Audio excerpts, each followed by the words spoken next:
the 161st edition of a rivalry that speaks for itself. Tonight, the Michigan Wolverines and the Notre Dame Fighting Irish share the ice for the first time this season. And so we welcome you inside the Compton family ice arena alongside the 14-year NHL man Steve Conroy. Tony Simeone, happy to have you with us. Steve, this is one of the best rivalries in all of college sports. When these two teams get together, it's exciting to watch.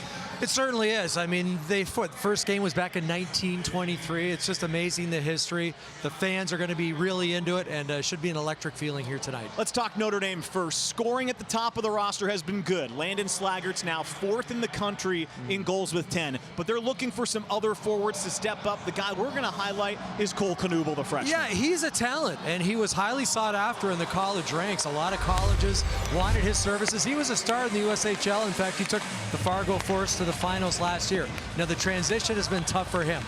He's doing great things in his own zone. He's been fantastic defensively. Offensively, though, you see the one goal. It was an empty netter. They're expecting a little more from him. He's the kind of guy who goes to the greasy areas.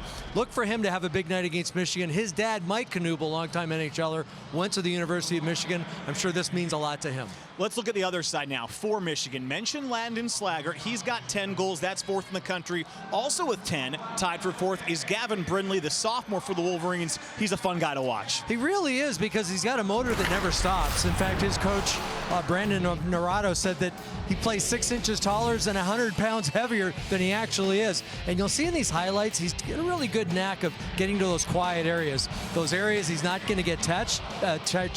And yes, he's got a fantastic release. One of the best releases you'll see anywhere in NCAA hockey. It's on his stick, it's off his stick, and normally it's in the net. These two teams always bring their best when they see one another across the ice. When we come back, we'll renew a rivalry that's now 100 years old. It's Notre Dame and Michigan coming up next.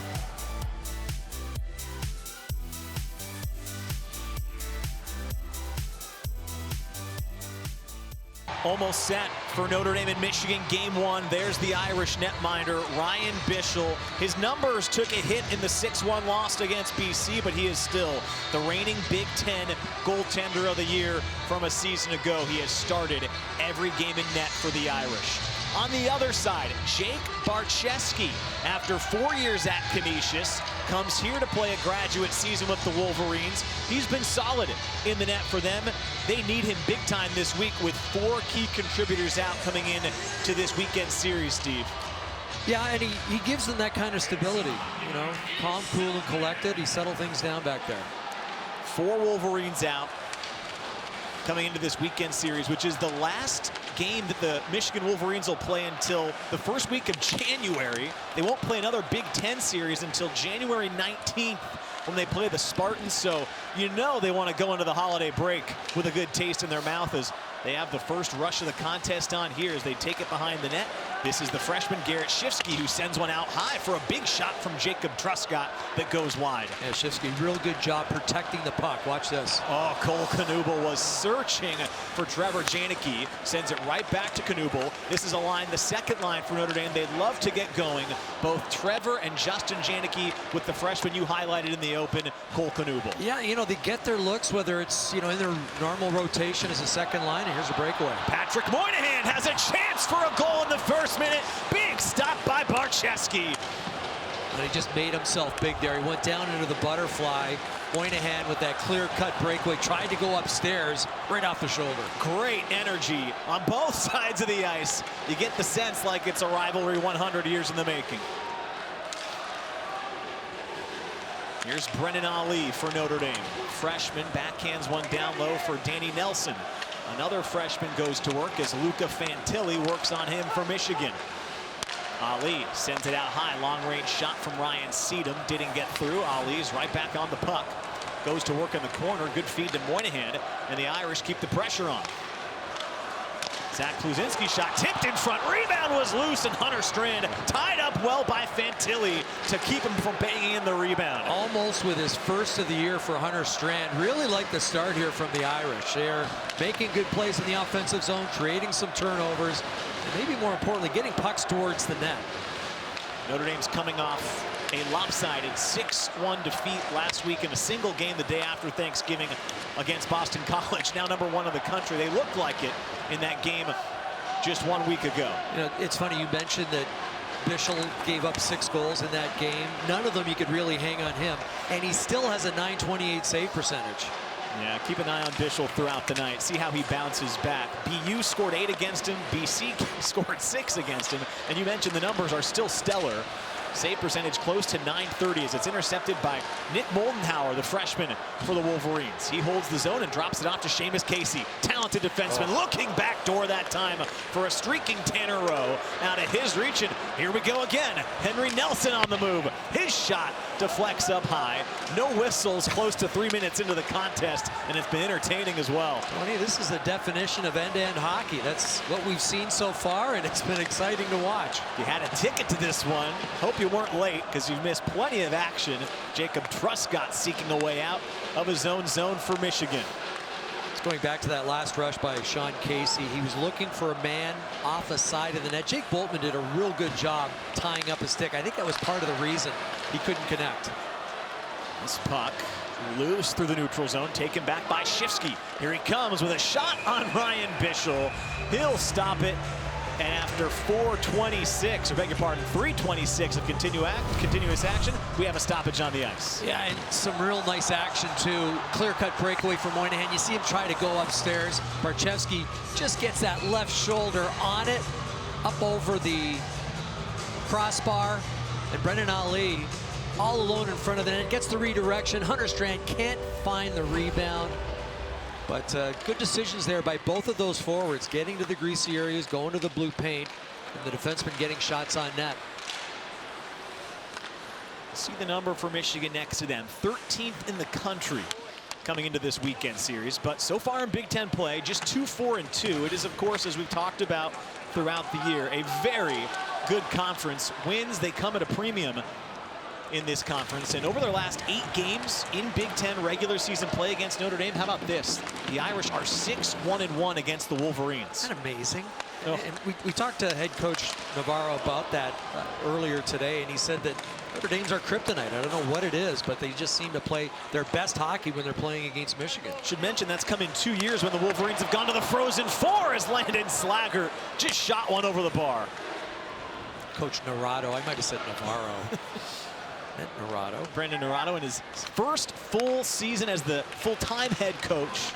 Was interim coach last year, got the full-time job, took him to the Frozen Four, earned that full-time title, and now he's getting his system in place as Gavin Brindley, their leading goal scorer, tied for 4th in the country in goals. He and Slaggert come into tonight's game, both tied for 4th in the country, so an opportunity to watch 2 of the best goal scorers in college hockey. As Hunter Strand carries it into the offensive end, goes all the way across. Jake Boltman's shot is blocked that time by Tyler Duke, the sophomore transfer from Ohio State. Justin Janicki lost the puck, trickles towards net. Barchevsky will melt it down and stop play. Well, there's head coach Brandon Navarro behind the bench from Michigan, and as you mentioned, took this team as a freshman coach, a rookie coach, to the Big Ten championship, and they won that. We're looking at goaltender. There's Brandon Navarro. We had an opportunity to talk to him for a good 15 minutes, Sody. What a humble guy. You know, just a down-to-earth teacher of the game. And I think that's something that came across to us is he's all about teaching these young student athletes, and he has done a fantastic job a little over a year into his career. He's got his staff in order now, too. Rob Rassi elevated him to associate head coach, brought in a couple of new assistants as Maddox Fleming gets a shot that deflects down in the slot. It's a Michigan team that's been to back-to-back Frozen Fours. Always got so much talent on this roster. Again, though, they've got a couple of key contributors out tonight. Maybe most notably Rutger McGroarty, the talented sophomore first-round pick of a couple years ago. He's unavailable. You've got Marcus Stappa out as well, who's a key contributor up front. They're going to have to really grind it out this weekend if they want points before the holiday break. Well, as a matter of fact, they've got 8 defensemen dressed, only 11 forwards going with 8D. You might not see that 4th pair out there very much, but you mentioned McGroarty. Really remember him last year as a standout for this young Michigan team. Gordy in his second season, unavailable as Drew Bavaro walks in. Barczewski tested again. So far, Jake Barczewski has made some big-time stops early for the Wolverines. 6 shots in 6 minutes. Another opportunity. Silanoff hit the inside of the post. Rebound try wouldn't go from Trevor Janicki. Now a wraparound from Knuble, and Barczewski slams the door shut again. Wow. It all started with a great pass from Paul Fisher. Here's Josh Ernest across for Shifsky trying to counter, and he shoots it wide. Well, this is run and gun hockey. I'm not sure that the coaches are real happy about this, but this has been fantastic from our vantage point. 7 shots now by the Fighting Irish, just 1 by Michigan. I'm not sure how that puck stayed out. Silanoff hit the inside of the far post. Then there was a wraparound try from Knuble. Now Landon Slaggert's on the move. Here's the Irish captain, and he scores! Notre Dame has the 1-0 lead.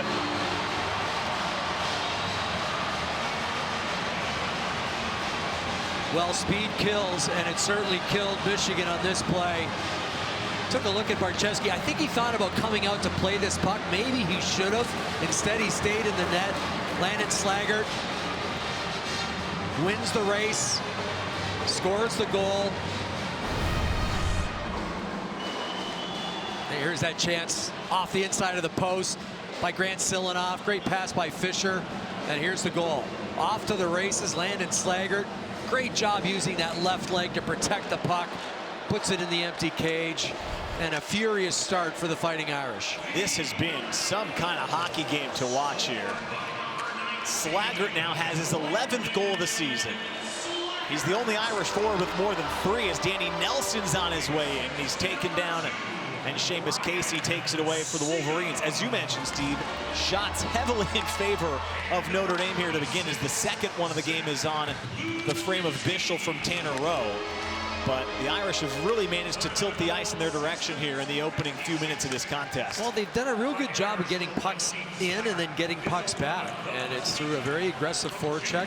The forwards are skating better than I've seen them skate all year long. They've done a real good job of keeping their speed, and they're creating havoc and mayhem in Michigan's end of the ice.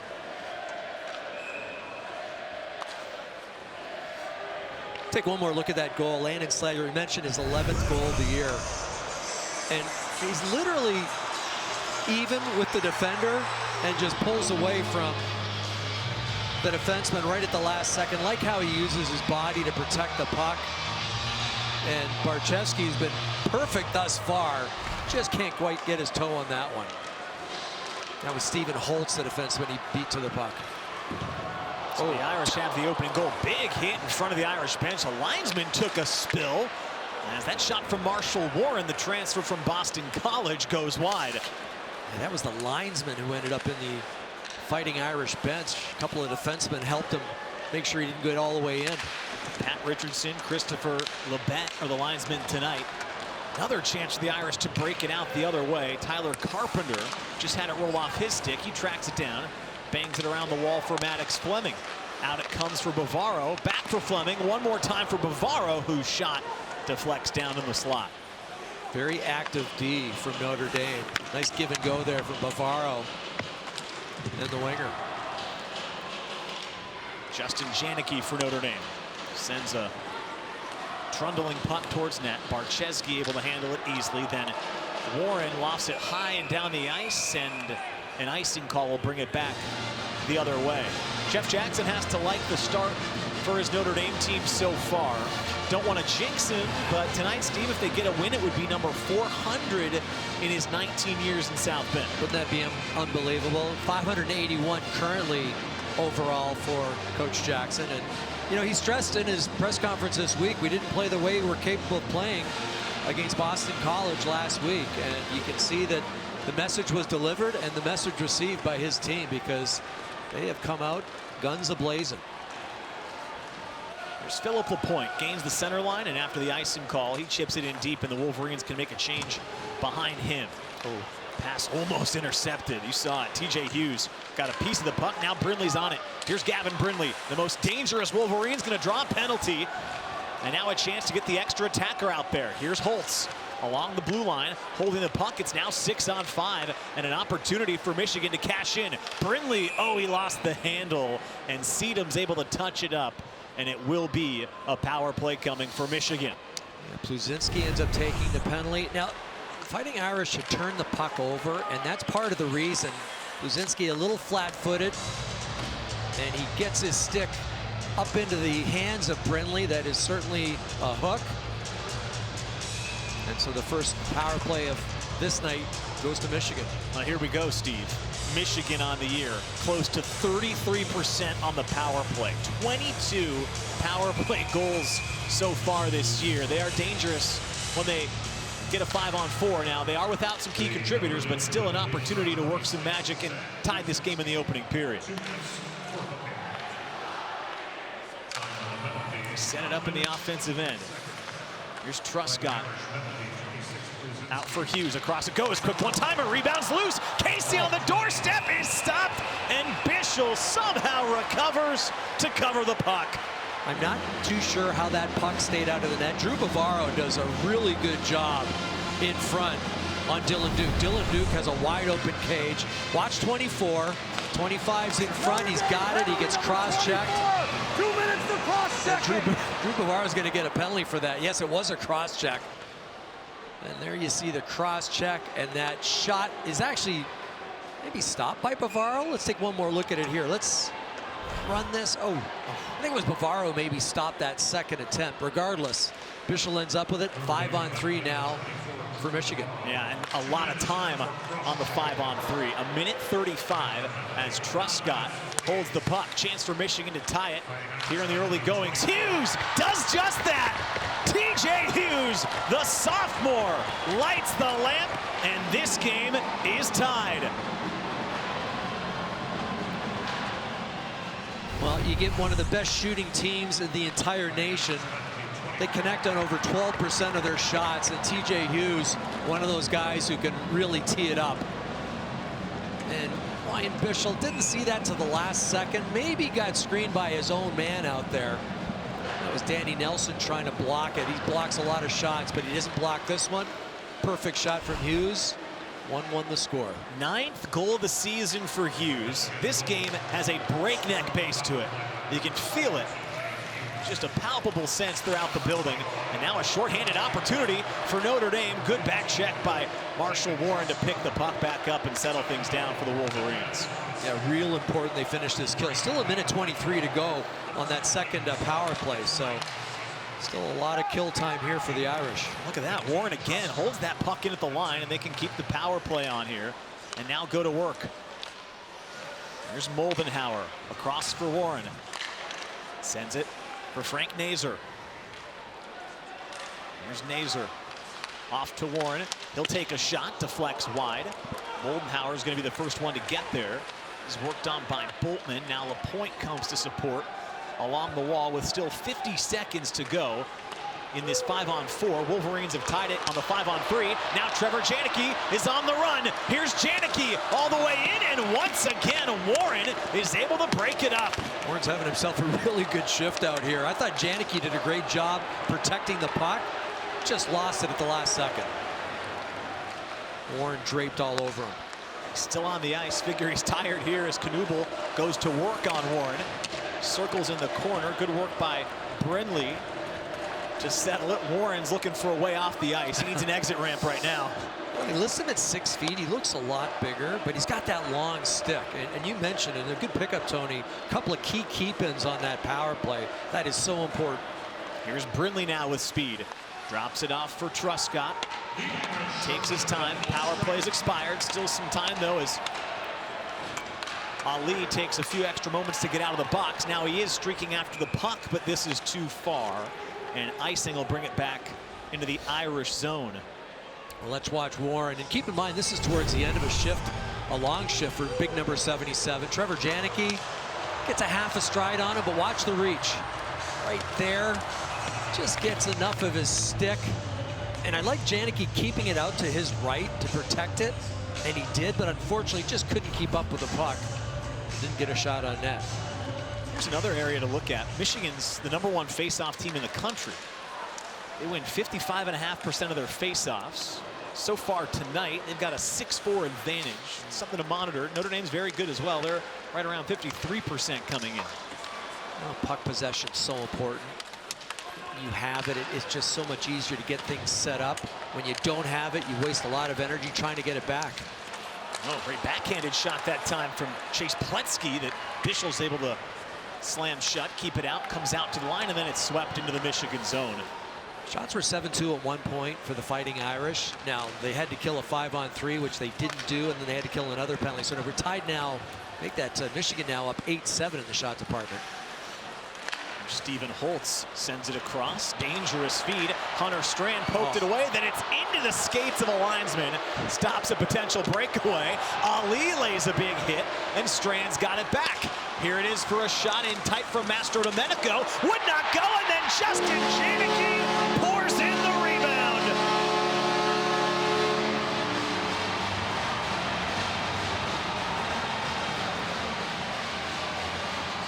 Justin Janicki's had a good first period. You mentioned the puck gets caught up in the linesman. I don't think Strand would have had a clear-cut breakaway, but it would have been maybe a chance. The Irish stay with it. Big hit there by Ali. That maybe opens things up a little bit. And Justin Janicki goes to the net. Nobody takes him. There was 4 blue jerseys all around him. But he shovels it at the last second. Nobody ties up his stick. And he gives the Irish the lead. How about Janicki? Been waiting for the forwards to pick it up a little bit, Steve. We talked about it in the open. Janicki's on the score sheet. That's his 3rd goal of the season. Somebody not named Slaggert now is on the score sheet as well, as Patrick Moynihan's on the move for Notre Dame. Drops it off for Landon Slaggert. Tried to backhand it all the way through. Fantilli intercepts and sends it ahead for Nazer. He'll drop it off for Rowe. His shot's wide of the net. Ricochets out towards the line. This is some open ice, Steve. As you said, it is running gun right now on both sides of this sheet. Well, they got a lot of talent on both of these squads. Guys who can skate. They can certainly shoot the puck.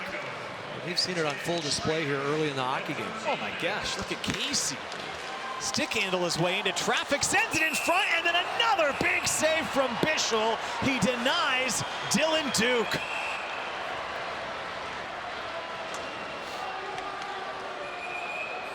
Hard to imagine something you'd rather watch on a Friday night than this. 3 goals in total so far. Notre Dame's got the early 2-1 lead.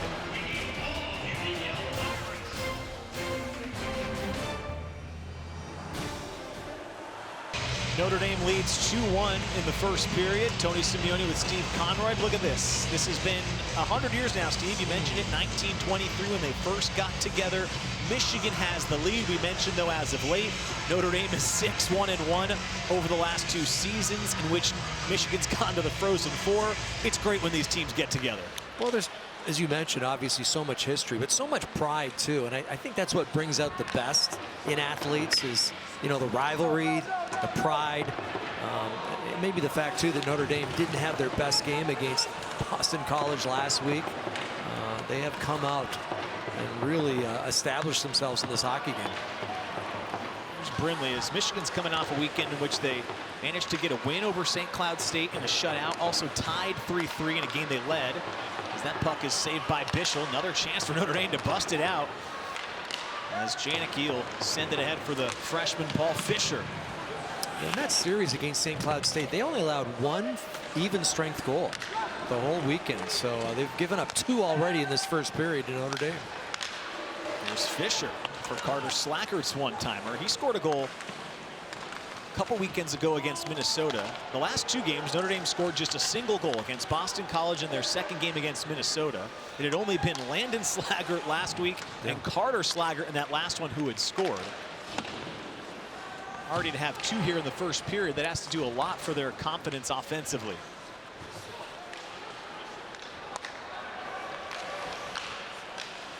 Here is Carter Slaggert. Sends a puck for Tyler Carpenter. He backhands it towards the line, right back for Slaggert. He'll drive it around with the clock approaching 4.5 minutes to go in the opening period.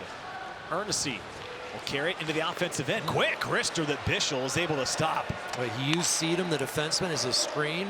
It's always a good play. And Earnesty, a long body, long stick.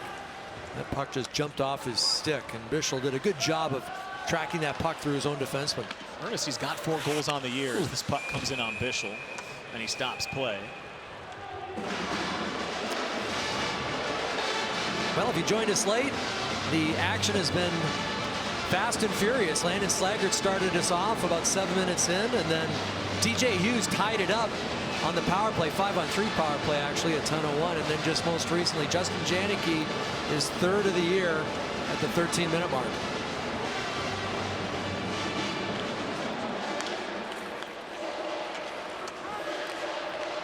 Puck rolls around through center. Brendan Ali speeds after it into the offensive end. Being worked on by Seamus Casey. Talented defenseman for the Wolverines. 2nd round pick of the Devils a couple years back. Of course, Jack Hughes and Luke Hughes with the Devils. They combined for a game-winning goal in overtime last night. That was pretty. Jack, 1st round pick in 19, and then Luke, of course, played his college hockey here with Michigan, as did his older brother Quinn. That family, pretty good at hockey. And Moldauer very slow getting up in behind the Irish net. Just does limp back to the bench, which gives a chance right here for Tanner Rowe, who gets it on net, and then Bischel, after making the save, play is stopped because his mask had come loose. Yeah, that hit him right in the helmet. Rowe bringing it up the ice himself. Nice little cut to the outside, and yeah, as you mentioned, that shot took the chin strap off the face mask of Ryan Bischel. He was quick to cover, gets the whistle, and his equipment seems to be okay. Well, Rowe does not have any points yet in his career, Steve, but just watching a few shifts from 20 in maize and blue tonight, he's looked really active for the Wolverines so far. It's something that head coach Naurato talks about, is he allows them to be creative. As long as you're predictable and responsible, he'll allow you to be creative. In fact, he calls it the CPR: creativity, predictability, and responsibility. And he doesn't handcuff his forwards one bit. I talked to Brendan Naurato before this game. You can tell just great sense of comfort in the role that he's taken over as the head coach of his alma mater and former team when he played here back in the later portion of last decade. Great player. And now has this Michigan team coming off a Frozen Four appearance, trying to steer the ship in the right direction. Again, it's hard to put too much stock in a lot of these early season games. Again, the 2-4 and 2 Big Ten records, not where they want to be, but mention the injuries. It's the kind of team that if they could come out of this weekend with 4, 5, or 6 points, they're going to be feared when they get out and get healthy to start the 2024 calendar portion of the year. Well, that's the thing. And he said that this break couldn't come at a better time, with some of the star power they've got out of the lineup, McGroarty being #1, but you know, Hallam and Edwards on the back end, all important pieces to the puzzle. And he said you take a guy out, and yeah, somebody moves up in the lineup, but sometimes it's an unfamiliar position for them. There's Brinley, who does that time find Dylan Duke. Again, the older of the 2 brothers. Tyler played last year at Ohio State, and then I can't believe it, they allowed him to transfer to Michigan to come play with his brother. Must be a fun rivalry last year. Now they find themselves on the same team. A little easier for the parents to follow. In fact, Steve Duke, their dad, pretty good minor league career himself. Janicki across for Ali. Irish in transition. Boltman gets the shot. Barczewski the save. Rebound was loose and nobody could jam it home. A little bit of a rebound there, and somebody gets to it a little earlier, maybe an opportunity. Something to go to school on if you're on the bench for the Fighting Irish. How about this? You mentioned 7-1 in shots early for Notre Dame. It's now 14-10 in favor of the Wolverines, and they're on the move again. Here's Draper moving in, and Mastrodomenico from behind breaks it up at the last second. Not a good change by the Irish. Tyler Duke shoots the puck. Bischel sees it, and he can glove it to stop play. You have to make sure the puck is almost down at the other end before you head off the ice. It was just inside the blue line for Michigan, and they got it going in transition the other way. Bit of a partial break, an odd man rush, and Ryan Bischel, he has now made 15 saves in this period. Save percentage, as you saw at the beginning, .928 coming in. It's been up around 940 the last couple of weekends, but that 6-goal allowed performance against Boston College hurt the numbers a bit. Was the Big Ten goaltender of the year a season ago, as Moynihan's got the puck again on the move for Notre Dame. Drops it off for Landon Slaggert. Now Danny Nelson tried to pull and drag his way through traffic. Broken up at the end there. It's Casey once again doing the dirty work for Michigan. He's looking ahead for TJ Hughes. It's driven off the wall. Nelson comes down to support the play, and now Notre Dame will look for a way out. Paul Fisher has time and space to do so.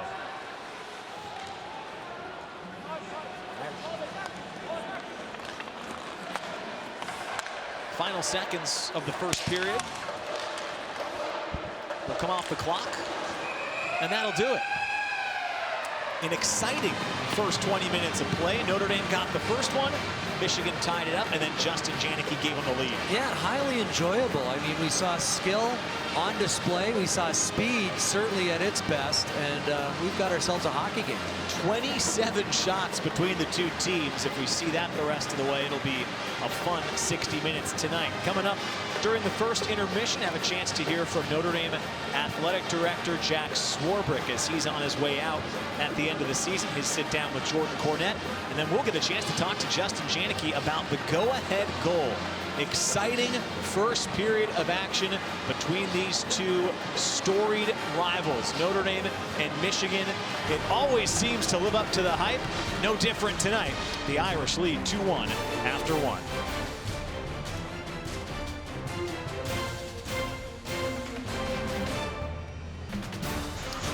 Intermission here in South Bend, and we're joined by the Irish goal scorer. The second goal of the night came from Justin Janicki. Justin, what was the key to that goal? What helped you guys get that 2-1 lead after the first period?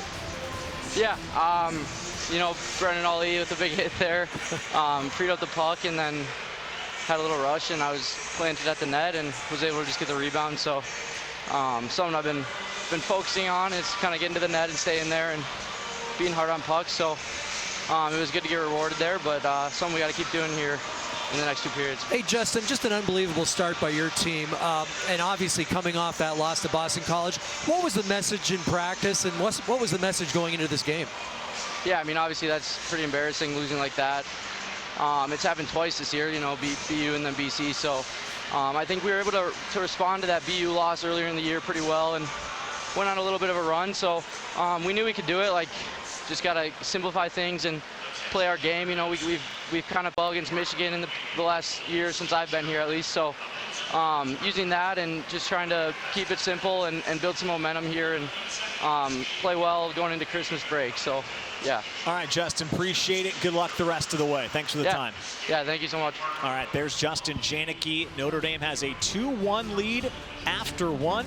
We'll come back with more right after this.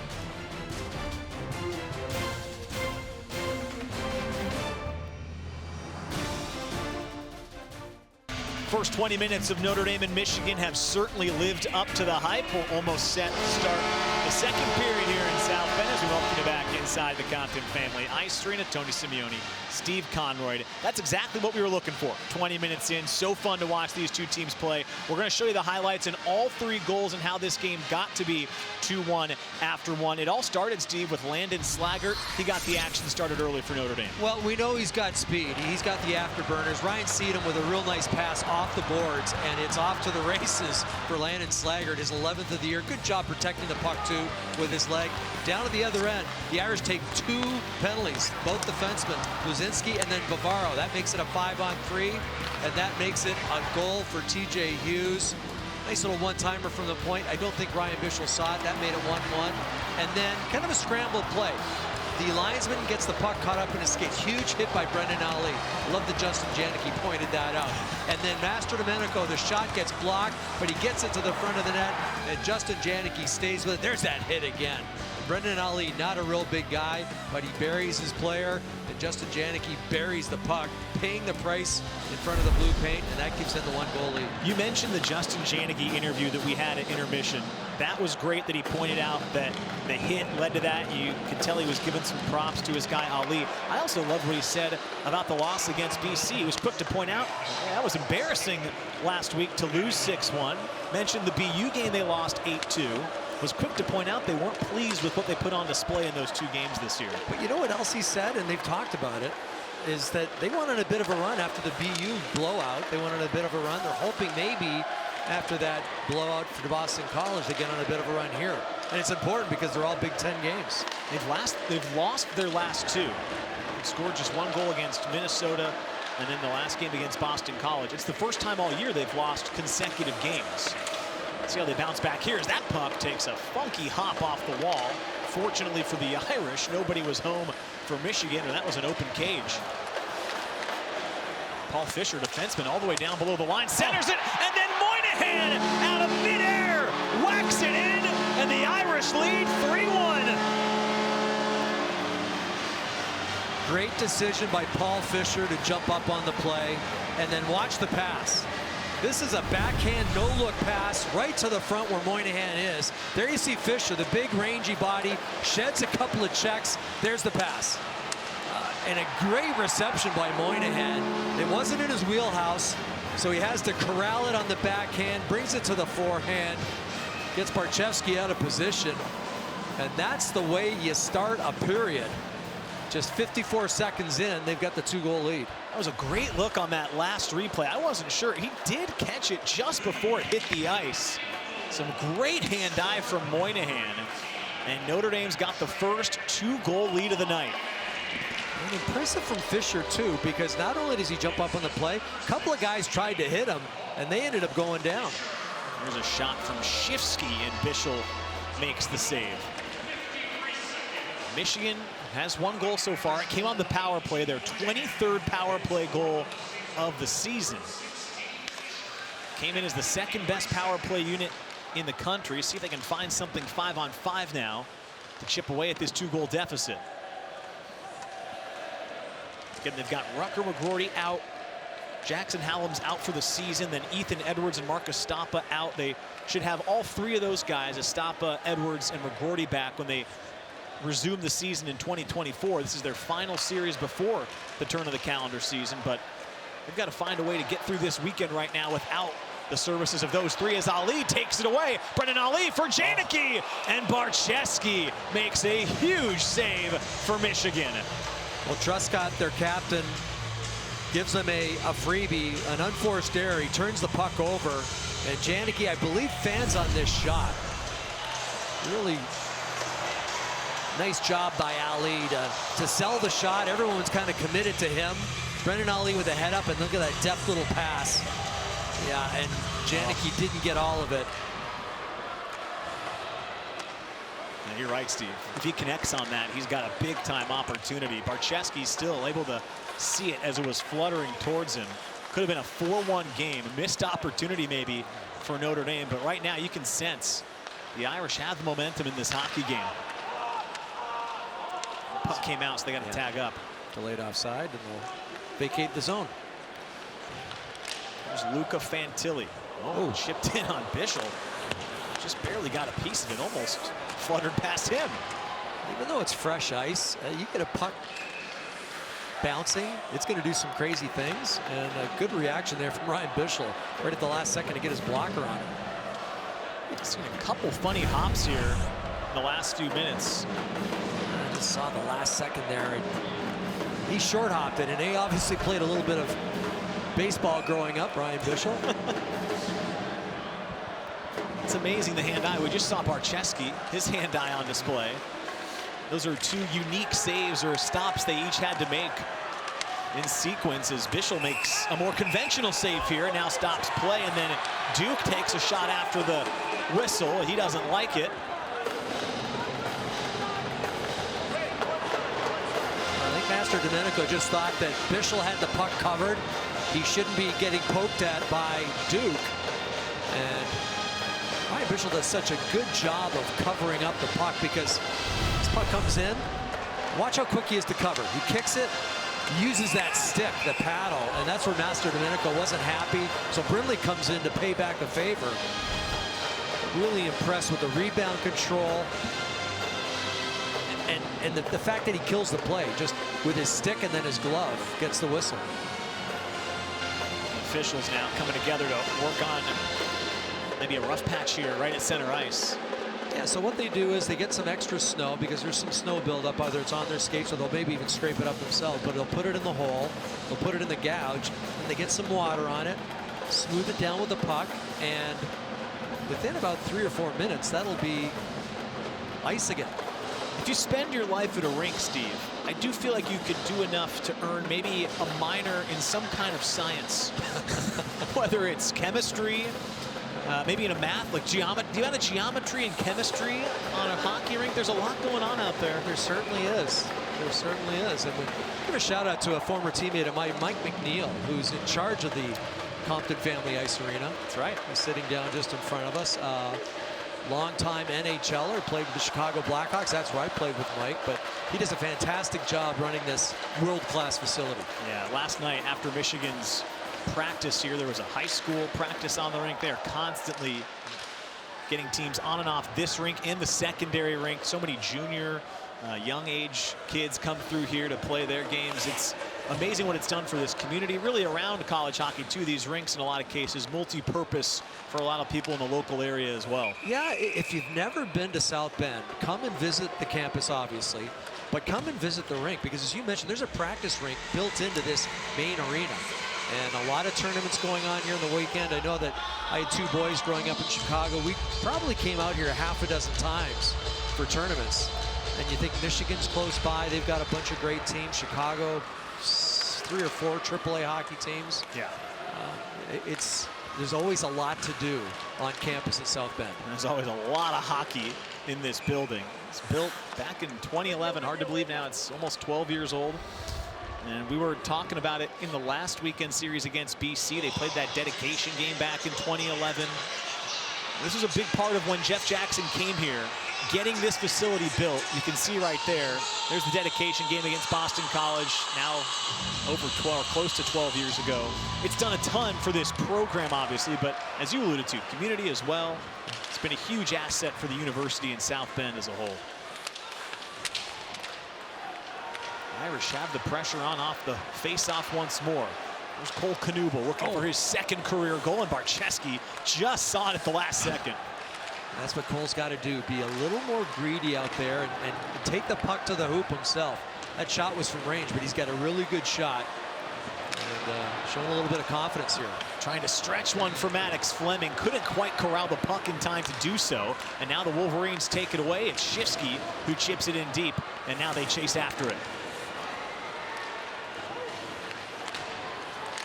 Tyler Carpenter scored a goal against Michigan in this building a year ago. Puck goes in deep. It's Carpenter after it once more. Rolled it around. Now it's back out through center all the way into the Irish zone. Ernest, first one to get there, so Bischel had to come out to chip it towards the corner. Say that puck was played legally. Tanner Rowe is after it. Ricochets off the wall, out towards center. And now Fleming with the center line gain, chips it to the opposite corner. Carter Slaggert lost his stick. Hustles back behind the play. Duke gains center, drives it in. Michigan will change behind it.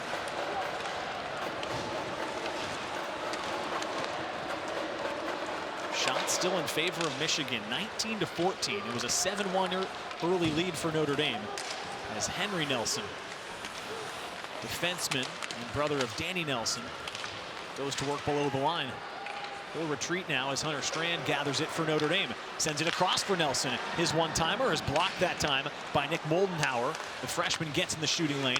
Now he works on the puck along the wall. Can't get it out.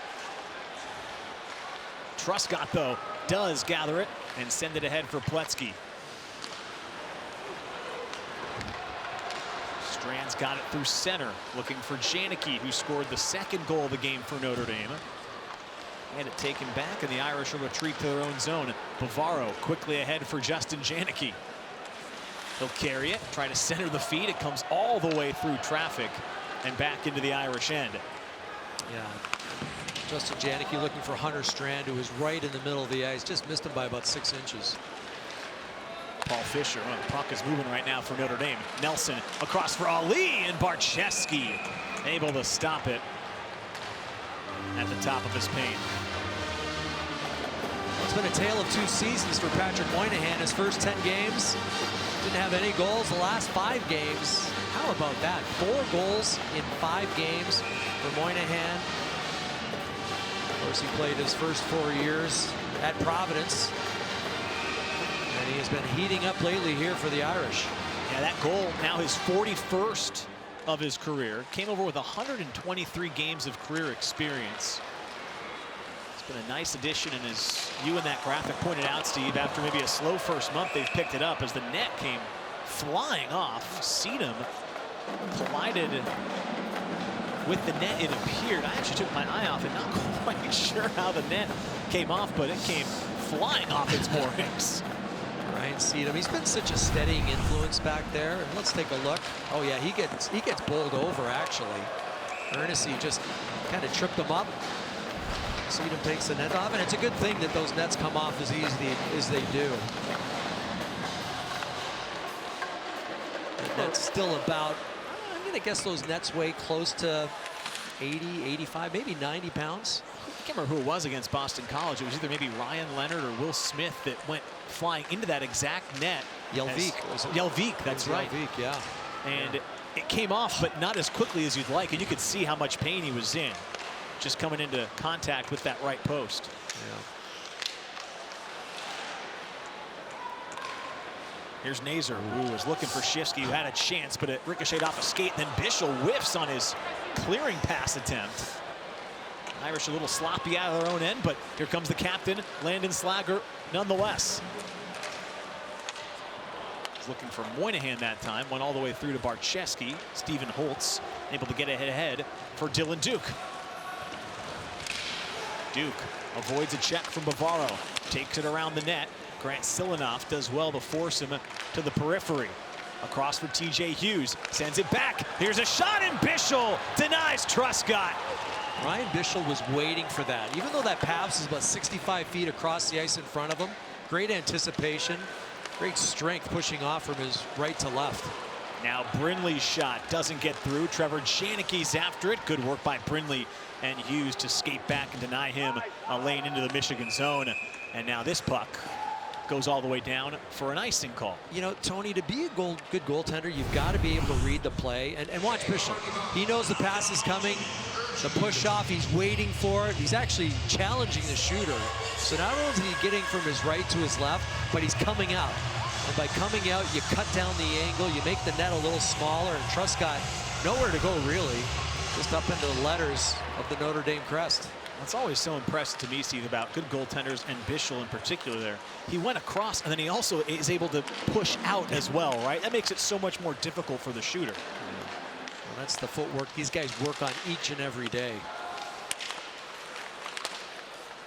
Michigan's had a few cracks at it here in the second, but still, it's Notre Dame with the lone second period goal as Pluzinski's long-range drive didn't miss by much. No, and I don't think Barczewski saw it. Should point out, Zach Pluzinski picked up his first assist in the first period. He and Ryan Seedham assisted on that Slager goal.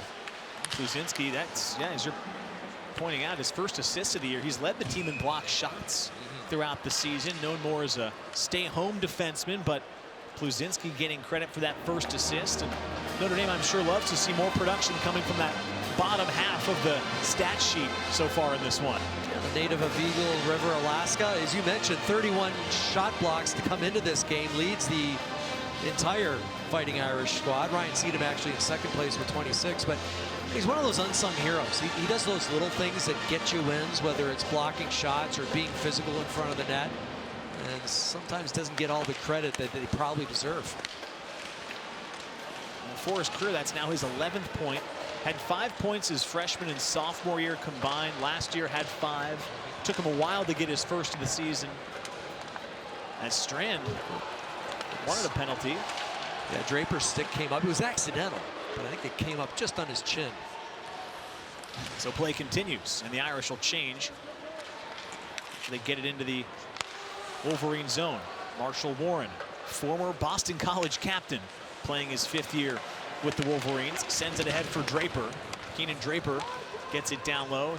He'll now go to the bench as the Irish break it out the other way. This puck chips off of Carter Slaggard's stick and goes out of play. You mentioned Keenan Draper. That name might be familiar to Detroit Red Wings fans. Chris Draper, his dad, longtime NHLer. In fact, he's playing on a line with Philip Lapointe. Marty Lapointe, his dad, was teammates and line mates with Chris Draper. So the sons picking up where the fathers left off with the Red Wings. You're pointing out mid to late 90s with the Red Wings. Yep. That's kind of peak Red Wings when you think back to all the success they had. Goodness. We were talking to the head coach, Brandon Naurato, too. You asked him about his favorite Red Wing player, 91. Yeah, Sergei Fedorov. Yeah, he was a big Fedorov fan. And then he said Brett Hull when Brett Hull got to the Red Wings. That's right. Pointed out how excited they are to have Patrick Kane in the mix now. Yeah, he was quick to point out everyone loved Yzerman. I liked Fedorov. There were some good players. Fedorov, Shanahan. List goes on. Well, let's not forget about maybe one of the greatest defensemen of all time, Nick Lidstrom. You know, I should have known you'd point that out. Yeah. Yeah, well, I had a chance to play with all those guys. I was there for a brief cup of coffee. Nice hit there by Master Domenico. He's having himself a game. Yeah. TJ Hughes sends it ahead, intercepted by Danny Nelson. Had to hesitate for a moment as Slaggert had to drag the skate, and play will stop as Barcheski makes the save. It was 2-1 after one. The Irish have tacked on another thanks to Patrick Moynihan. 3-1 at the midway point of the second.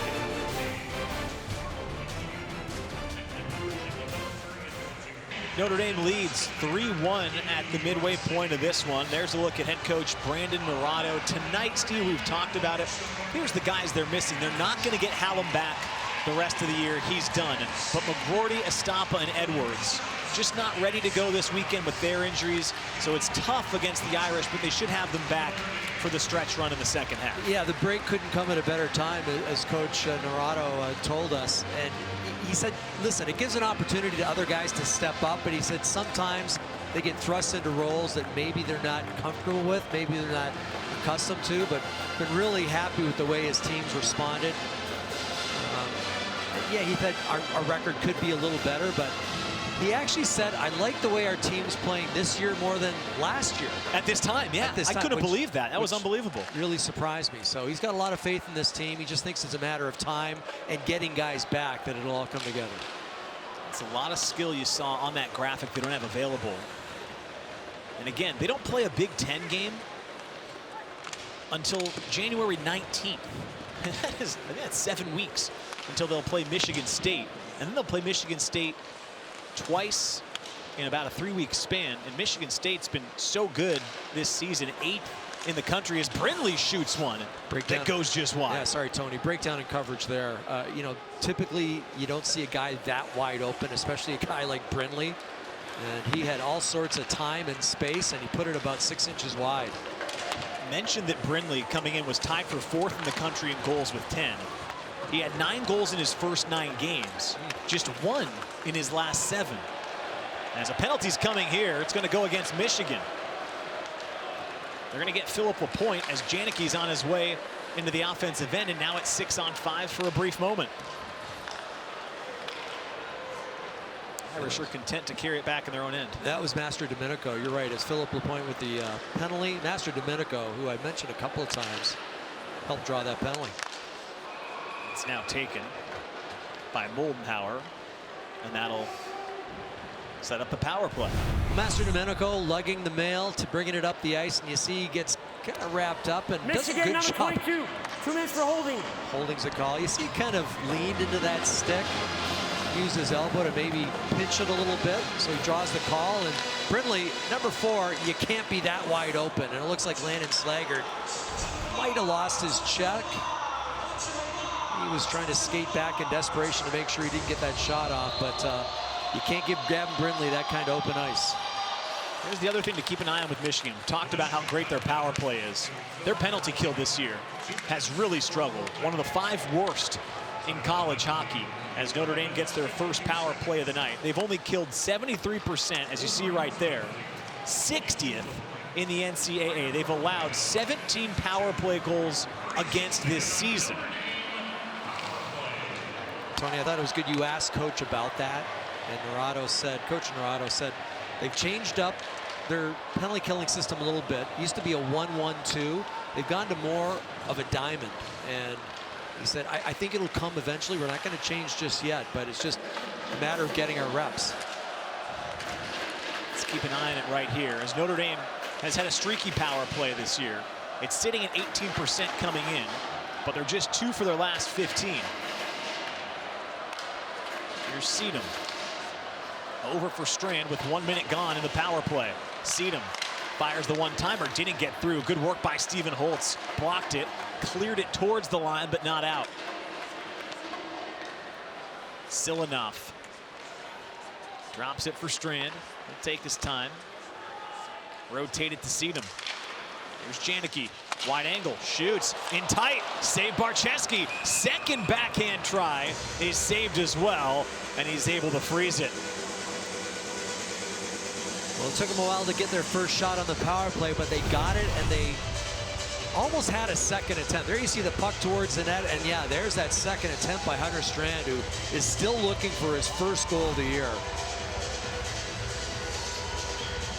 Nice job by Barczewski to make a couple of stops on the doorstep. As you mentioned with Strand, that's hard to believe. No goals yet this year. Had 8 as a freshman 2 years ago, 5 as a sophomore last year.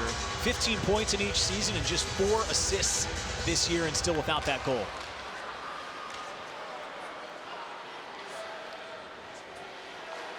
New unit on the ice for Notre Dame. Knubel's shot did get through. Barczewski shrugged it off, comes out towards the line, and it's out far enough to make the Irish tag up. Landon Slaggert goes after it in the corner. Lost his glove, and it's cleared down the ice. Like that play by Cole Knubel again. He won the face-off, and then, again, just called his own number, took the shot. I don't think Barczewski saw it until he felt it go off his shoulder. Timely penalty kill for Michigan, an area they've not performed well in this year. Had to have one in a 2-goal deficit, and I'd say high marks considering, as Gavin Brindley has it in the offensive end now. Let's see if it gives him some juice. Sometimes you can get a little bit of momentum off a good kill. Slaggert takes it away, sweeps it out to center, and now Moynihan will send it for Nelson. It's the top Irish line going to work as Slaggert's going to head off.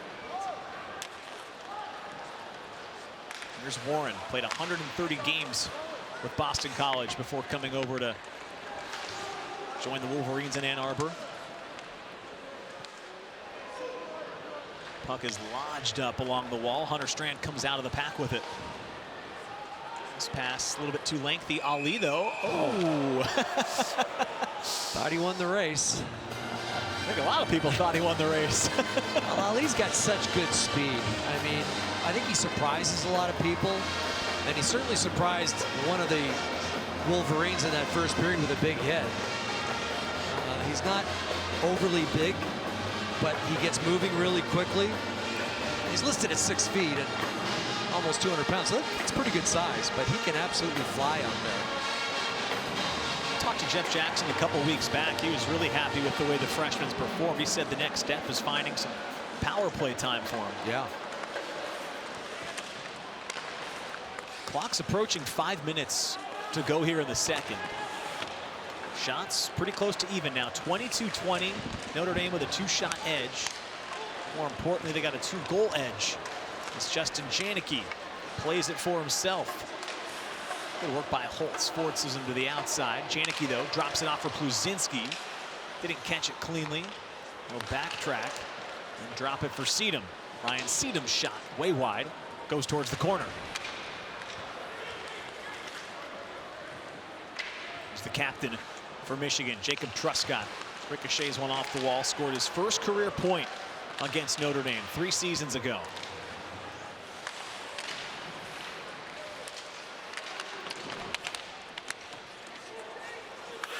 Prescott right now working on Slaggert. Puck was loose. Pletzky, good work by him to carry it out. He's going to draw a penalty.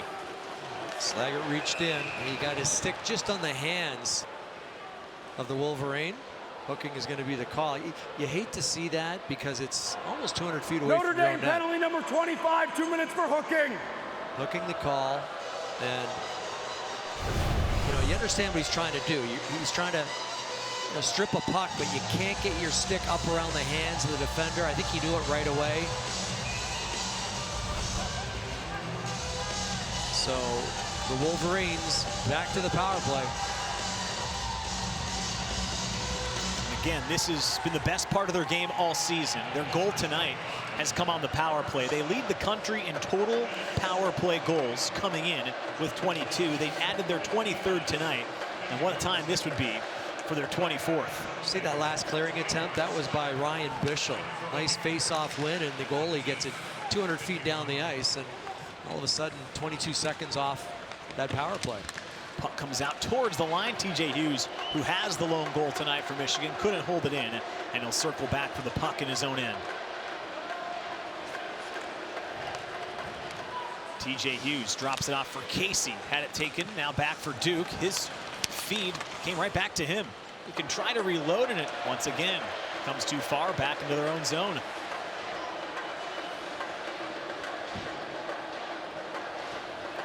Seamus Casey has scored a point in all but one game so far this year. Scored a point going back to last year in 22 of his last 23. It's funny, we talked to Coach Naurato about him, and he said, I just love his feet, I love his stick, and I love his brain. And that just means he's got a high hockey IQ.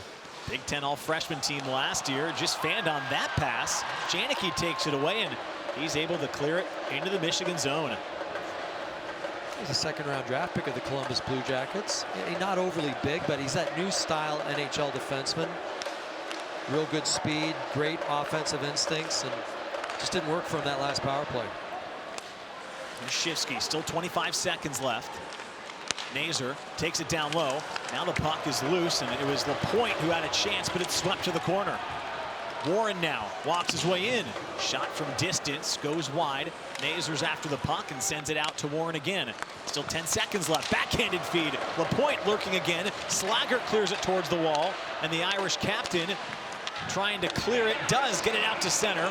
Penalties expired. Here comes Nelson with reinforcements. Off for Slaggert, and he scores again! Landon Slaggert has his second of the night.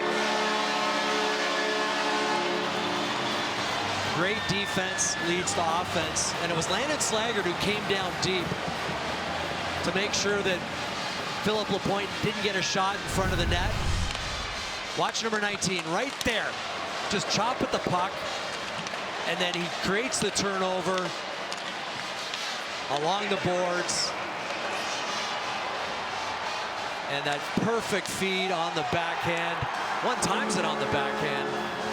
That's a nice pass from Danny Nelson, the freshman who's had an outstanding first year here. What a play. Defense leading to offense. That's a perfect example. Oh, you pointed it out, Steve. What a pass from Nelson. Slaggert certainly created everything, but that pass could not have been better. And that's got to be deflating for Michigan. They had the chance on the power play, and then just seconds after it expires, Notre Dame was off to the races.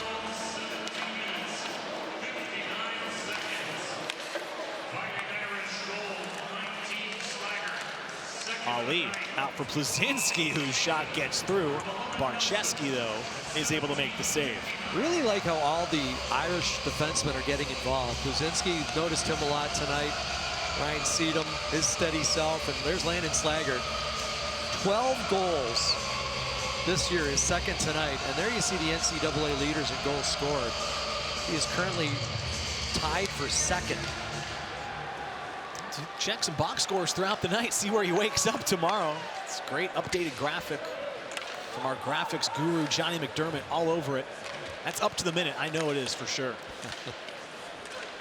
And we'll see when the dust settles tomorrow. Again, he and Brindley came in. He had two guys tied for fourth in the country in goals on the ice tonight. And here is Brindley. Gosh, they'd love one from him as he tries to do it on his own. Almost did. Didn't miss the cage by much. Looks like he's in a bit of pain. He might have got slashed after that shot, but seems to be okay right now. Wow, he was shot out of a cannon. Now the Irish have it back through center and possibly a chance to go 3-on-2. Here's Cole Knuble lurking on the doorstep. Just out of his reach. Puck not cleared. Bavaro holds it in. Off for Janicki. Back for Bavaro. Sends it across for Silanoff. This is a dangerous half minute for Michigan right now, as Notre Dame's looking to put their foot on the throat. Michael Mastrodomenico holds the puck for the Irish. Sends it for Janicki. Oh, he whiffed on his pass. Then a opportunity for Michigan to send it off the glass and out. Puck comes towards the Irish bench. It's a clean change. Slaggert's drop feed is intercepted. There's only 5 seconds left. Truscott will try one more pass that's intercepted, and that'll do it for the second period. Notre Dame gets the only 2 goals and extends their lead to 4-1 after 2. Well, a strong period by the Irish. By my count, they outshot Michigan Wolverines 13-5. Could be wrong on that, but a strong period, and I really like the way the defensemen are playing for the Irish. During the second intermission, as both teams go to the locker room, we'll have a chance to preview this week's Sunday night football matchup, and then look back at those 2 Irish goals that have given them a comfortable 3-goal advantage as they go to the third. It was Janicki and Landon Slaggert in the first, and then Patrick Moynihan tallied the third, and Landon Slaggert, the captain, with his second of the night, 12th of the season, and the Irish are on top.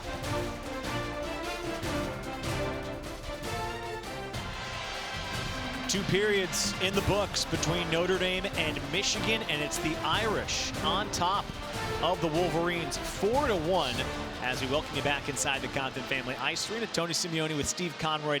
Steve, I look at this Notre Dame team over the last couple games, just 1 goal against Boston College, 1 goal against Minnesota in game 2, so only 2 goals in their last 2. They've got 4 in the first 2 periods tonight. What's the biggest difference you've seen from them? Well, I've seen their defensemen getting involved a little more. In fact, I looked at the stats real quickly. The defensemen have 4 assists on those 5 goals, so it's not just all the defensemen. Obviously, the forwards are doing a great job up front. They're using their speed, they're using their talent, but I've really noticed a good job by the defensemen getting pucks up the ice and making good offensive decisions. All right, let's look at the highlights and how Notre Dame extended their 2-1 lead to make it a 4-1 advantage. Patrick Moynihan has come alive as of late. He got them the 3rd goal. Yeah, and here's one of those offensive decisions I talked about. Paul Fisher jumps up on the play, takes a couple of hits. What great hands by Moynihan. Takes it on his backhand, puts it in on the forehand, and then great defense here from Landon Slaggert. What does that lead to? It leads to an odd man rush. Danny Nelson holds it, puts it right on a platter for Landon Slaggert, and one-times it on the backhand, which isn't the easiest thing to do, but he puts it between the legs of the netminder, and that gives them the 4-1 lead. And that came just seconds after a Michigan power play. Again, it's one of the best power plays in the country to this point in the season. That was a really pivotal moment in the second period. You see the numbers overall relatively even. The score obviously more lopsided because of that big moment at the end. If you're Michigan, Steve, I'll ask you this. What do you have to do to make this interesting in the third? It feels like if they can get the next one and it can be early, they can at least make Notre Dame think about things. Yeah, that's what they need. They need a goal in the first 5 minutes. It's been a lot of one and done for Michigan.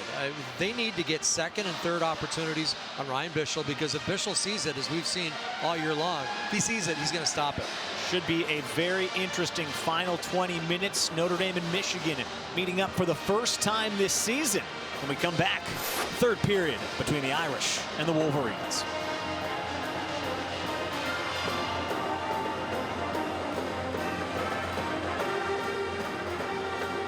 Notre Dame and Michigan have retaken the ice here at the Compton Family Ice Arena, almost ready for the third period of play. Tony Simeone with Steve Conroy. Look at this number. That's a record, Steve, that I normally see when opponents or a team is scoring 3 or more goals. Right. Look how good Notre Dame is when they just get to 2 this year. It speaks to how good Ryan Bischel is, but how good they are defensively at protecting a lead as well. Yeah, they're good at shutting it down. They're real good at shutting it down. And you talked about Ryan Bischel. Yeah, he's world class, but they know how to play with the lead. They know how to protect the lead. I think the key for Michigan is just to try to get something in the first 5 minutes. And you hit it right on the head between periods. The game's 3-1. Michigan's on a power play. If they score, they get it to 3-2. You know, it's a game. Instead, right after the penalty's over, Landon Slaggert scores. So instead of a 1-goal deficit, potentially 1-goal deficit, it's a 3-goal deficit. It's going to be a very interesting first 5 minutes, as you alluded to. Michigan has not looked outmatched by any means in this one. As you said, if they just got that goal on that power play, it'd be a different feel to the start of this third. Now they probably have to force the issue slightly. See what transpires here as the third period's underway.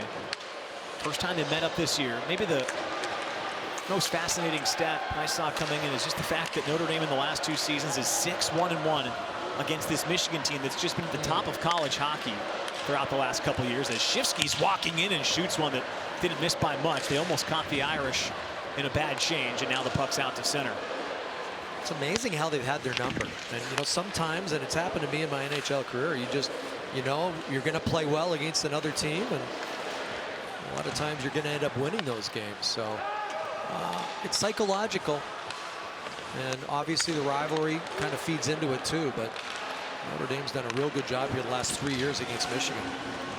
Michigan's gotten to 4 goals this year on 7 occasions, so certainly not out of the realm of possibility. They average 4.3 goals per season, or per game this season. Now, those numbers are a little bit inflated because they won a pair of games against Lindenwood where they scored 10 goals and then 9 goals. But even when you take those out, they're still a high-powered offense capable of getting to 4.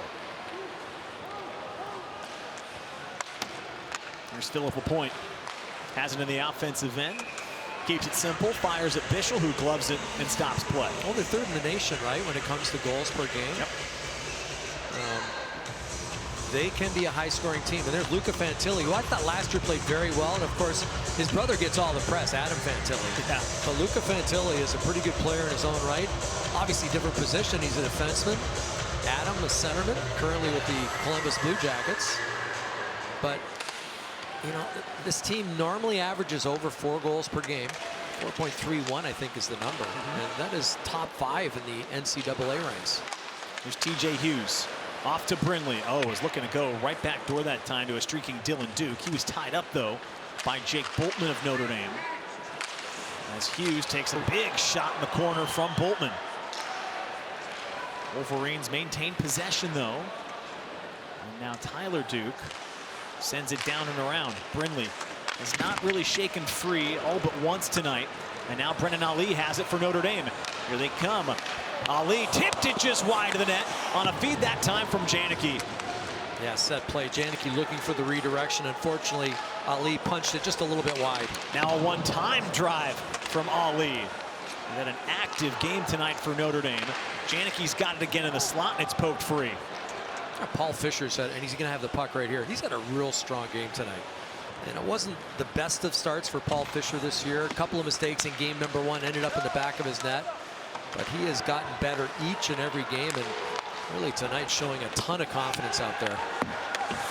He's got an assist tonight. As you mentioned, Steve, during the intermission, the defensemen have gotten really involved for Notre Dame as Mazur sends it across for Lapointe. That feed almost tipped towards Bischel. Ricochets wide of the net. Now a stick goes flying from Carter Slaggert as he takes a hit along the wall. He's back on the puck, unable to clear, though. Held in nicely by the captain, Jacob Truscott. Slaggert up towards center. Fleming's got the puck with Carpenter. Maddox Fleming on his way in, looking for Carpenter, and Tyler Carpenter has scored again. It's the 5th of the night for Notre Dame. 4th on the year for Tyler Carpenter. Carter Slaggert does a real good job deep in his own zone. He comes down deep. There's 25, throws it up the ice, and they get it out. And now it becomes a 2-on-1. Really good job there. Really good patience by Maddox Fleming holding on to it. And you know what's important there, Tony? Tyler Carpenter could have very easily skated by the net, but he puts on the brakes. And because he puts on the brakes and stops, he opens himself up and just chips it into an open net. That's a heads-up play by that entire 4th line. Carpenter scored a goal against Michigan in this building last year when Notre Dame came from behind to win, as Warren's shot deflects just wide. Now Fantilli drives one. Didn't miss by much either. Now the puck's out to center, and here they come again. It's Knuble. He has Silanoff. Knuble shoots. Trying to sneak it in top corner. Missed it. Came around. Held in Pluzinski. He can shoot again, and it's deflected wide of the net. Cole Knuble led the Irish after 2 periods with 4 shots on net. Now that won't register as a shot on net, but he's shooting the puck, and it's just a matter of time before the youngster gets one. He must have heard you during the broadcast open, calling for his offense to come alive a little bit. We've talked to Jeff Jackson throughout the year, and they remain confident that he's playing well, and it's just, as you said, a matter of time until one true even strength, non-empty net goal goes in, and then the floodgates might open. And I thought it might happen tonight because his dad, Mike Knuble, longtime NHLer, played at Michigan for 4 years, had over 100 goals in his Wolverine career. And I know this game means a lot to him, and he's playing well. He's getting his looks, but it's just not going in. As you said, 4 shots, no points yet, but what Notre Dame's most concerned with right now is the 5-1 lead, 15 minutes left in the contest. And Barczewski won't take any chances. He'll just melt it down. Let's look back at that 5th goal of the game. Again, it's Carpenter in front. Yeah, and I like Fleming holding on to it. And the fact that Carpenter gets himself into a position to open himself up. He could have skated by, but he stops, he reaches back, he chips that in. This is just a really smart play all the way around. And all 3 of those forwards, basically touched the puck, whether it was Carter Slager getting it up or Fleming making a real good play over to Carpenter. How about the fact, too, that Carpenter now is second amongst the Irish forwards in goals. Slaggert's got the 2 tonight to get him to 12. He was second coming in, or tied for second with 3. Drew Bavaro has 4. He's second overall on the team. So Carpenter now second amongst forwards and second overall on the team in goals scored with those 4. Considering, where he is in the lineup. And listen, he's a very important part of the lineup. And I know that Jeff Jackson has talked about his role. He knows what to do, and he knows when to do it. And he thinks he's more than a role player, and obviously he is. We've seen his physicality. He's pretty good in the faceoff dot, too. I think he's up over 68%. Oh, Barczewski, not sure he saw it, but made the save nonetheless. Yeah, you're right. Carpenter came in at 64% in the face-off circle for Notre Dame. This is the kind of game, though, where you gain confidence, especially guys. Puck doesn't seem to go in for them. Lane and Slaggert, I mean, and Carpenter, too, have been scoring, but you get your Moynihan scoring some goals, and your Justin Janicki's. It just really helps the confidence. This is what Notre Dame's needed, some scoring depth to emerge, as it's been a lot of Landon Slaggert, and now that's been the case tonight. But as you mentioned, they get 3 others involved. It had been 2 games since anybody without the last name Slaggert had scored, as Grant Silanoff's on his way in. He shoots a puck that deflects, I think, off the knob of the stick and out of play, so the officials will blow this dead. Good job by Tyler Duke there just to get his stick on that shot by Silanoff. Native of Cedar Rapids, Minnesota. Last year in that overtime comeback victory against Michigan here about a year ago, so it was Silanoff in the extra period that had the game-winning goal. As Carter Slaggert off a set play shoots one from distance.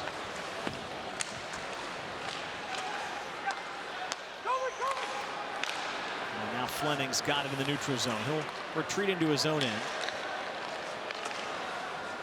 Now generate some speed into the offensive zone. Here's Fleming, just assisted on the 5th goal. He's out there with Carpenter and Carter Slaggert, listed as the 4th line. They played well tonight. Boltman shoots, just goes wide.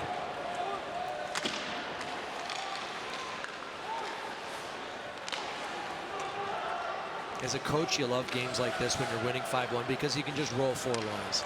You make sure everyone gets into the game, everyone's getting their ice time, and nobody's getting taxed. Now a giveaway. Moynihan trying to take advantage and pick up the 6th of the night Oh, should mention, wow, that's Noah West, who's actually in net right now for Michigan. Didn't notice that until just now that Barczewski is not in net for Michigan. I couldn't tell you if he came in to start the period or if that was after the 5th. That's on us. Yeah, we'll have to go check that last Carpenter goal. I thought it was Barczewski, but 30 and 31, you know. Yeah, it looks like West did come in to start the period, so you can put that one on me. I didn't see that. You're right, 30 and 31. I'm going to blame the numbers, although the uniforms for Michigan are gorgeous. The maize and blue, the helmets, everything looks great out there. But West gets a chance to come into his 3rd game of the season. He had 2 big starts last year before the weekend series in South Bend when Eric Portillo was getting the majority of the minutes last season. Portillo was sick the weekend before they came here. Had a couple of big-time starts, but otherwise has been the backup for the Wolverines the last couple seasons. I remember that. He had 46 saves against Penn State last year in that start. Yeah, 78 saves on the weekend, 46 and 32. Comes in now. He's the guy that started his career at Robert Morris, was actually all AHA 2020 and 21. He now works the 3rd period here for the Wolverines. You wonder what Michigan's going to have on their mind as they get set for tomorrow. Again, there's still time here, but it seems unlikely they'd storm back and score 5 goals in the final 11 minutes, and that would just put so much emphasis on tomorrow night. Again, it's their final game for over a month and their final Big Ten game for over a month and a half. They don't play again in the Big Ten until January 19th. As Seedham drives one wide. Well, they had not a bad first period. They outshot the Irish, right? And even though they were down, I guess it was 2-0 after, they make that 2-1 after 1. They had some looks, you know, just the power play didn't connect maybe at the right time. And all of a sudden the Irish with tons of confidence and they're rolling. And it's funny, we talked to Jeff Jackson this week about confidence, and he said lack of confidence is contagious, but having confidence is contagious too. And right now this team's showing a ton of that confidence. This is going to do a ton for Notre Dame. And we've talked about the injuries throughout the night for Michigan. They've got to get through tomorrow, and then they'll probably feel a lot better when they come out of the break. But goodness, it's going to play a big role in the standings, the rankings, the pairwise. All these games factor in at the end of the year as West makes a easy save at the top of his paint from distance from Henry Nelson. Yeah, that was important, though. Cole Knuble was right on the doorstep. Noah West realized that. Nelson just wanted to get it on net, maybe hoping for a bit of a rebound, possibly a screen, and Noah West just made the clean catch. Steve, I thought after the first 14 minutes of this one, the way these two teams were humming back and forth to start the game, that we were destined for a fast and furious, close finish. It doesn't seem like it's headed this way. We've seen a lot of lopsided games in this building this year that have gone both for and against Notre Dame. Have not been a lot of tight contests late. I think that killer goal was that goal by Slaggert towards the end of the 2nd period.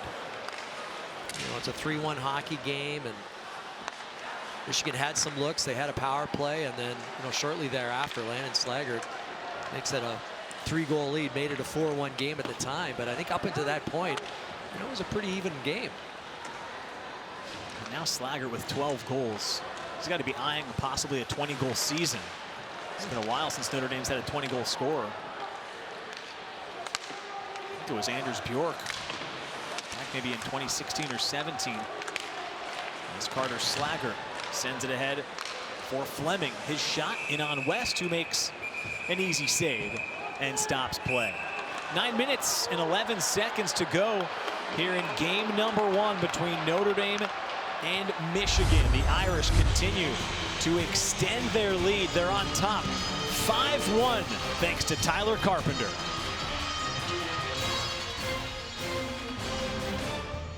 Well, Big Ten starting to take shape a little bit here as we charge towards about the 3rd poll of the season. Look at Notre Dame at the top there. They seem destined to get it done. Also, Michigan's played 2 more games than Notre Dame, so this one's going to sting. You'll see Minnesota here. They just won. It just went final against Penn State. Everybody, though, Steve, chasing Michigan State, who Michigan has to deal with when they come out of the break. So they've got this game tonight, then they've got tomorrow, and they're shorthanded with 3 really critical injuries. And then when they come out of the break, at least their first conference game is going to be against Michigan State, who's in the top 10 and way ahead of everybody in the conference standings right now. You know, it's listen, college hockey's tough, but when you're in the Big Ten, I just think it gets really tough because, you know, some of the bottom feeders now, and I shouldn't say bottom feeders, but some of the teams that were maybe towards the bottom of the standings last year are now up towards the top, whether it's Wisconsin. Michigan State has really taken some huge strides. Adam Nightingale's the coach there, right? Yep. I mean, he's done a great job to that program. Mike Hastings, of course, at Wisconsin. Jeff Jackson is well aware of that. And in fact, you look at the winning record of the Big Ten against out-of-conference teams, and it's pretty impressive. And in fact, I think they do better than any other conference, out-of-conference, if you follow what I'm saying. Yeah, we pointed it out maybe a month or 2 ago when the non-conference was mostly wrapping up. It's really them and the NCHC that have performed the best out of conference. And that's what's enabled so many of these teams to find themselves in the top 20. Notre Dame, for what it's worth, you don't see a number next to their name on the score bug. They were 21st in the rankings this past week. Just a couple votes outside of the top 20. You figure with a win here, and if they can perform like this tomorrow night, they'd find themselves back in the rankings. And then next weekend, they have a chance to go play Michigan State. So that'll be one to keep an eye on in East Lansing between the Irish and the Spartans. It very well could be 1 and 2 in the conference standings when they meet up next week, as Pluzinski's shot deflects up and out of play.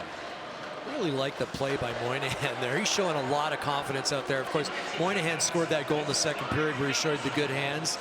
That time he just makes the blue line, little pivot, doesn't rush the play, shows some patience.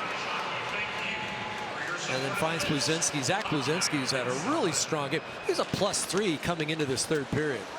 So Pluzinski and Sedum, just a real tower of power back there for the Irish. You're right. The defensemen have 4 points on the night. And it's been evident. You've been quick to point it out, Steve. The defensemen have been around the puck. They've joined the rush. You pointed out the Fisher goal, that he was all the way below the goal line. Seems like there's at least been a directive or a confidence that they can go try to play make whenever they see fit. Well, I think, you know, with hockey, defensemen now more than ever are a big part of the offense. Watch this. There's a shot from Dylan Duke, and wow, look at that. Boltman. That is I hope we get a look at that. That's a well-timed block. This is a lot tougher than it looks, and that hurt. It probably went off his ankle. But when you foot slide into a guy, you've got to time it perfectly, and he did. Watch Jake Boltman down. Oh, he actually turned his leg sideways. So maybe didn't get it right off the shin pad, and you're going to feel that. But that's just a selfless play by Jake Boltman. We saw him get injured in the first month of the season, missed a couple of weeks, came back, and he, I think, is a lot like Pluzinski, Steve, as you pointed out. It might not always show up in the stat sheet, but he's so important for the defensive depth. He's a veteran with a team with a lot of young forwards. They need those reliable guys on the back line. Yeah, you know, Cole Knuble, great defensive play down in his own end. He's almost setting one up here, but big hit on Frank Nazar, who's a heck of an offensive player, but he absolutely nullified the play against the boards. Here's Boltman from Knuble, both those guys combining on that last opportunity, and it deflected into the corner. Notre Dame's really looked comfortable even in these 5-on-5 situations tonight, especially as the game's gone along. Seem to have worn down Michigan. As Boltman shoots, rebound for Silanoff wouldn't go, deflects towards the wall, and it's cleared out. Well, Michigan taking some liberties on guys hanging out in front of the net. They're not too happy about it. They've given up 5 goals, and if you head anywhere towards that blue paint, you're probably going to feel a stick on your back or the back of your leg. This puck rolls towards the corner. And they get a shift now for Josh Orico. It's one of those 8 defensemen in the lineup. They were pretty short-handed yesterday at practice on the ice, dealing with all those injuries as Fleming works into the slot. I don't know if you've seen this, Steven, you'd agree or not, but it just seems as this game's gone along for a Michigan team that's short-handed, only 11 forwards in the lineup, and the 8 defensemen, it seems like the game has worn on them as it's gone along tonight. I think it's a good observation. They had a ton of jump the first 15-20 minutes of this hockey game. It was a track meet, and then slowly but surely. Maybe it's the confidence thing too. You get down 4 goals, you don't have the same pep in your step, but it just seems like, yeah, the game is wearing on them, especially the forwards. Don't see the speed we saw in period number 1. If you weren't with us in the first period, the first 10 minutes were lightning quick. Notre Dame had an early goal, then Wolverines struck back on a 5-on-3. That really turned the momentum in their direction, but Notre Dame got another one from Justin Janicki towards the end of the first. And it was 2-1 after 1, and then Notre Dame really hasn't looked back since. 2 goals in the second, and now 1 more here in the third. Ali with another nice hit out there. That's what I like about his game. He's obviously talented offensively, great skater, but he likes to hit. There's some guys out there who just like the physical contact, and Brendan Ali, one of those guys. This shot gets in on Bischel, not taking chances. They wanted him to play it, but he says, no, let's take a face-off and slow things down with 4:44 left in the third. And I was talking earlier, Steve, about Landon Slaggert. He's going to jump on the ice here. Derek Coleman, our producer, and I'm going to guess again, Johnny McDermott, our stats guru. Look at this. These are his numbers so far this year. 12 goals already, so that matches a career high. And I mentioned that it was Anders Bjork. I thought I had it right, and I did. He had 21 back in the 16-17 season when Notre Dame went to the Frozen Four, along with Andrew Ogilvy. They both had 21 when they went to that Frozen Four in 17, as we're going to see a penalty Michigan here. penalty number 25, 2 minutes interference. It was on a hit against Slaggert, but he's on pace right now to possibly score the most goals for Notre Dame in almost half a decade. Yeah, which is impressive considering what he did last year. It was an embarrassing. We talked to him, it was about a month ago now, and he said that he learned a lot from that, and good for him. You could sulk and you can feel sorry for yourself, or you can be proactive, and that's exactly what he did. He worked out harder this offseason. He worked on a lot of different things, and it's paying dividends right now. And assuming this score stays the way it is, looks likely, they're going to move to 8-2-0 when he scores. As Bavaro's shot is saved by West. So it just tells you, as Slaggert goes so far this year, so go the Irish. Well, as the captain of this team, he feels a lot of responsibility. Talked to his brother Graham Slaggert, of course, who was on this Fighting Irish team for a number of years. That means a lot to him. I think it was Jeff Jackson who even mentioned too how much pride he and the Janickis, called them legacy players where their dads played on the team as well. Andy, who's on the coaching staff, take even more pride than the average Irish player as well, because they're trying to follow in the footsteps that their dad laid in front of them. I went to a football game here in South Bend maybe 3-4 weeks ago, and I had a chance to talk to Andy. And his wife was there too, and he just gives a lot of credit to his wife, because Landon played for the Chicago Mission, and Chicago's 100 miles from here. There's Landon, and she would drive him to practices and games, and it wasn't just once a week. You're talking 3 and 4 times a week. So it's a team effort when it comes to parenting, and especially with hockey. Yeah, and sometimes it's divide and conquer, and Andy said a lot of that credit goes to my wife. So good for Mrs. Slaggert. She's done it 3 times over. And his wife Tara gets a lot of the credit as Bavaro drives one, deflects wide. Knubel's there. And they're probably looking for the captain right now, see if he could possibly pick up his third, as now there's some pushing and shoving. Here you go. This is Notre Dame, Michigan.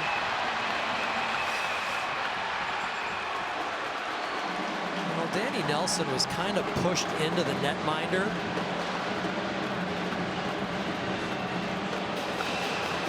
Not too sure. Oh, Shifsky pushed Nelson right into the goalie, and right away Nelson wanted to make sure he didn't hurt Noah West. Watch 11 in front, and then Shifsky just pushed him right there. So now he's on top of him. Now guys get upset. Danny Nelson can certainly handle himself. Knubel gets tied up by Draper. Nothing happens from it, but Danny Nelson was just kind of an innocent bystander, and all of a sudden, he's feeling the wrath of the Wolverines. That'll happen in a 5-1 game. Be really curious to see Well, if it looks anything like tonight, but that first 10 minutes tomorrow, what we'll see from Michigan, because you saw what they were capable of at the start of a game with fresh legs, and I would imagine even a larger sense of urgency in game 2 tomorrow night. I've never seen a game in the last 3 years here as free-flowing as that in the first 10 minutes. It was literally end-to-end action. And only a couple whistles. I think it was 3.5 minutes till the first whistle came, which is always great to see, as Trevor Janicki tries a one-timer. Tomorrow's a big day for Michigan, as Janicki winds another one up. Good stop by West. Got the big hockey game at 6, and then Big Ten football championship. They'll play Iowa down in Indianapolis, not far from here, as that puck deflects wide. That's an 8:20 start, so if you're a Michigan fan, you got time to put together the perfect doubleheader to watch this one, obviously. And then you get a chance to watch Michigan and Iowa. Wolverines big favorites in that one, but Iowa's played great defense all year. Who knows? Anything can happen. Well, you're the expert. You let us know. Well, first of all, though, you pointed this out, a lot of Michigan fans here tonight, and you're thinking that maybe they're going to head tomorrow to Indianapolis to catch A, a hockey game, and then B, a Big Ten championship. This is a no-brainer trip for me if I'm a Michigan fan. Yeah. If I was planning on going to the Big Ten title game tomorrow, oh, look at that. Yost is better. That's a shot at the building there. They have a case because they have a great building in Ann Arbor as well. Compton Family Ice Arena we talked about earlier. Yost, amazing too. But if you're a Michigan resident or a Michigan fan, you drive down a couple hours to South Bend. You break up the trip. Yeah, you post up here for tonight, tomorrow night. I mean, you could go to tomorrow's game. It'd be tough to probably make it. You can make it by halftime maybe if you drove down to Indianapolis, just a couple hours away. But I think there's definitely a few fans here that are on their way south for the Big Ten title game in football tomorrow. Oh, look out. Carpenter, big hit from Hughes.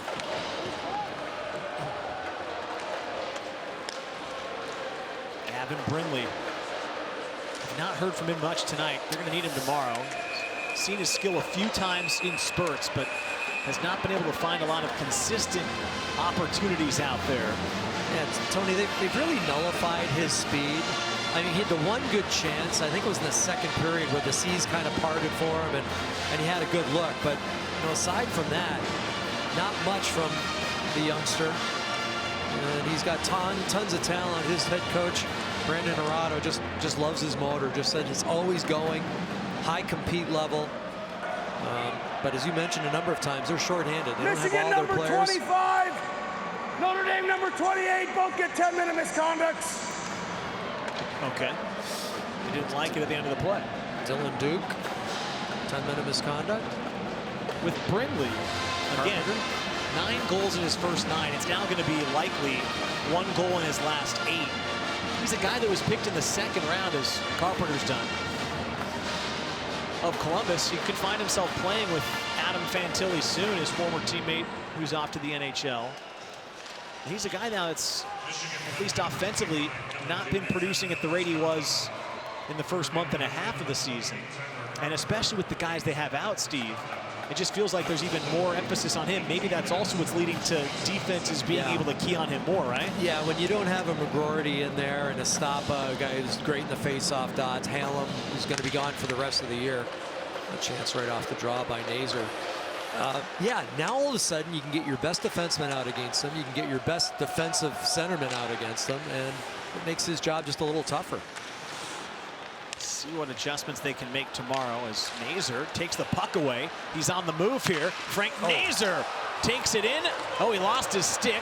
Runs into the end boards. Puck stays out, and it's loose in the corner. Real good job by Ryan Bischel just to hold his ground. There was contact in front. Nazer couldn't really bail out and ended up bumping into the goalie. And they kept the puck out of the net. Here's Henry Nelson in for Ali. The puck goes wide in the final minute here. A flurry of action. Danny Nelson absorbs a hit, shoots, and scores! Danny Nelson has his first in the last 11 games.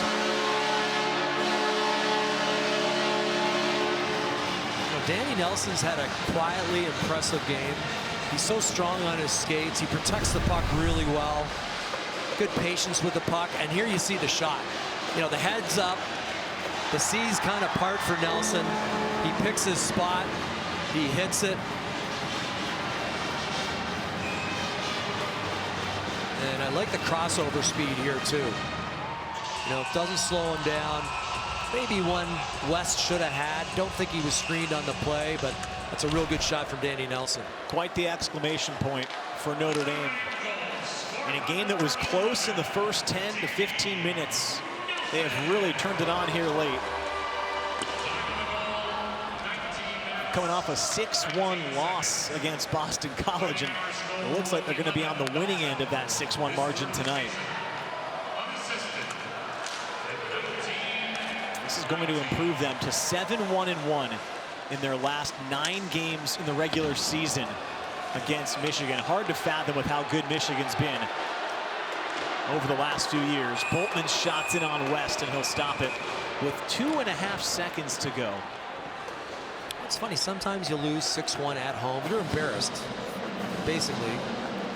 It gets your attention, and you become really focused in practice, and you work a little harder, and you don't want to be embarrassed again. And they responded in a very positive way. Now let's see if Michigan can do that, because they've been embarrassed here tonight. They had a great start, but you know, for the rest of the game they got embarrassed. Let's see if they can regroup within 24 hours and come back and play some hockey. The clock strikes midnight. Notre Dame wins, and it's Jeff Jackson's 400 at Notre Dame. It's Brock Shahan congratulating him. We asked Jeff Jackson about it last week. He didn't even realize it was going to be 400, but it is tonight. And what a great win for Jeff. What a great win for this team. Probably feels good to beat a team like Michigan for number 400 here. 582 for the career, and Notre Dame will go for the sweep tomorrow night. That does it for us. For my broadcast partner, Steve Conroy, producer Derek Coleman, director Doug Thompson, and the rest of the outstanding team, Tony Simeone saying so long. We'll see you tomorrow night for Game 2.